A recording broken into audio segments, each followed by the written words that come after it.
This is question 2, 2011, Higher Paper 2. We're asked to find g of f of x. Normally, when we have a function like g of x equals 3x plus 1, into that function we would normally put, say, a number like 2.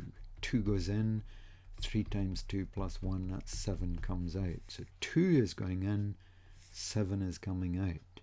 If we put a in, then we get 3 times a plus 1. Whatever, and of course we don't know an answer to that because we don't know what a is. But whatever is going in, this function multiplies it by 3 and adds 1. So in particular, if we're putting f of x in, which is x cubed minus 1, then again we will multiply it by 3 and add 1. So it's 3 times, has to be the whole of x cubed minus 1 plus 1. So your first stage was to replace f of x by x cubed minus 1 and then examine the function g to see exactly what it does to anything that goes into it. This tells us that whatever goes into g, it gets multiplied by 3 and 1 is added. So this goes into g, that's what gets multiplied by 3 with 1 added to it. So let's get rid of the brackets.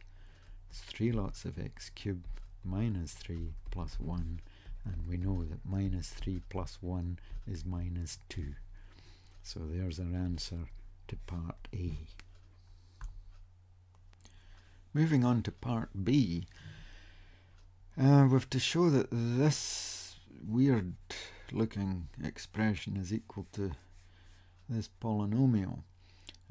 It's usually the case that part B's in a several part question, part B's would depend on answers to part A, and part C might depend on an answer to part B. It's a good exam technique to watch out for that. But certainly there is what we were working on a minute ago in part A, g of f of x, and that was 3x cubed minus 2. So we've certainly got a bit of this. So let's start out and say that g of f of x, which we know from part A, plus x h of x, and we'll come to that in a wee minute. Let's just replace this by what we found out in part A. This is 3x cubed minus 2. So what on earth does hx mean? Well, h of x is what comes out when x goes into the function h, and that would therefore be 4x minus 5. So we know that that part of this is 4x minus 5. And usually when we put things together like this, for instance like xy, we mean x times y. We're allowed to leave out the multiplication sign. And that's exactly what this means. It means that the term x is multiplying the 4x minus 5. Now we have to watch that brackets go in there, that x is multiplying the whole of this 4x minus 5. So that would be the second part, x times the whole of 4x minus 5.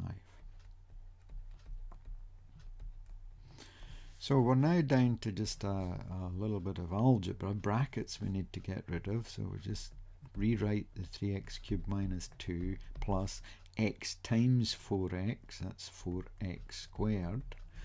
If you're happy with that, x times 4 times x times x is x squared, 4 times that, and we just put 4x squared there, minus x times 5, 5x. And then sorting out, usually when we get a whole load of terms that involve powers of x and a constant, we usually put them in decreasing powers of x. So the highest power of x is x cubed, followed by the next highest power is x squared, followed by x to the 1 or just x, followed by the constant term minus 2. And that's what we were asked to prove. So moving on to part C of the question, here's this expression that we've just worked out, 3x cubed plus 4x minus 5x minus 2. And we're asked to show that x minus 1 is a factor of this. A little bit of explanation, I think, is needed here, just so that we understand the processes involved. Let's take a numerical example. If we're asked to show that 2 is a factor of 6, well, we would divide 2 into 6 and it would go 3 times exactly. The remainder would be 0. 2 is not a factor of 7. 2 would go into 7 3 times with a remainder of 1. Let's do that one. 2 into 7 goes 3 times, remainder 1. So if 2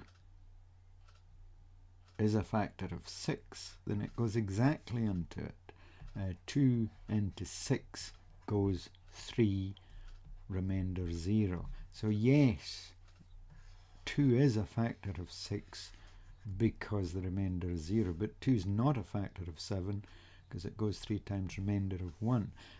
Up here we could certainly write that 6 equals 2 times 3. Down here we could write that 7 is 2 times 3, but then there's a plus 1, that's the remainder. 2 into 7 goes 3 times, remainder 1, so 7 is 2 times 3, that's 6 plus 1 gives you 7. Now this is vitally important for this part that we're doing. We're going to divide x minus 1 into this to see, just like we do 2 into 7, to see how many times it goes and what the remainder is. Now the process that we do, you've obviously practiced this, you'll know the process. When we use x minus 1 to divide into this, we would use a 1. This polynomial, we just look at the powers of x. So start out with x cubed. How many do we have? We have 3 of them. X squared, how many do we have? 4 of them. X, how many do we have? Minus 5, must include the negative, and the constant at the end is minus 2. So if you work down the powers of x, sometimes a power of x will be missing and we would have to put a 0 in it.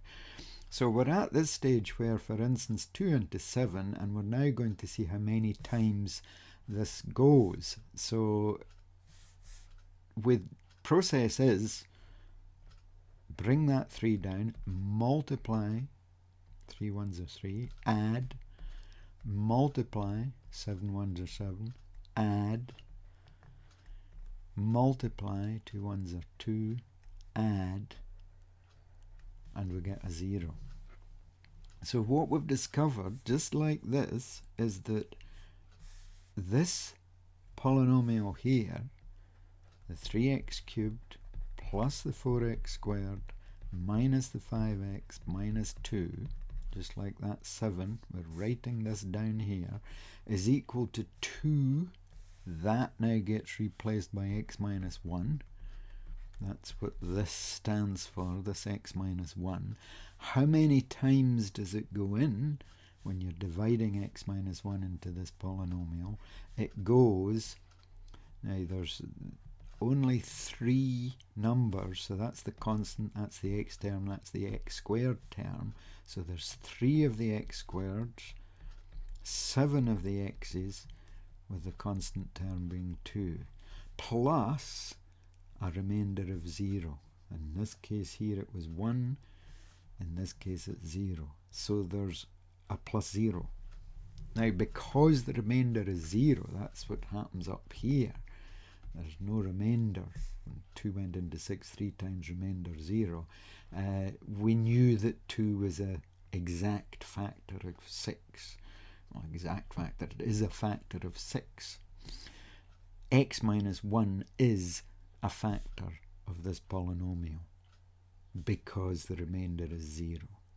So the remainder here, remainder 0. So x minus 1 is a factor. And there's how we can write it in the same way that we wrote 7 is 2 times 3 plus 1, or 6 is 2 times 3 plus 0 up here. So that's that. Now, certainly there's part 1. The remainder is 0, so x minus 1 is a factor. That's the end of part 1. Part 2 we've started on. The polynomial 3x cubed plus 4x squared minus 5x minus 2 will therefore be equal to x minus 1 times this quadratic. And this word fully means we have not factorized fully. This possibly has further factors. It's similar to, for instance, 12 we can write as 3 times 4. That's not factorized fully because the 4 could be written as 2 times 2.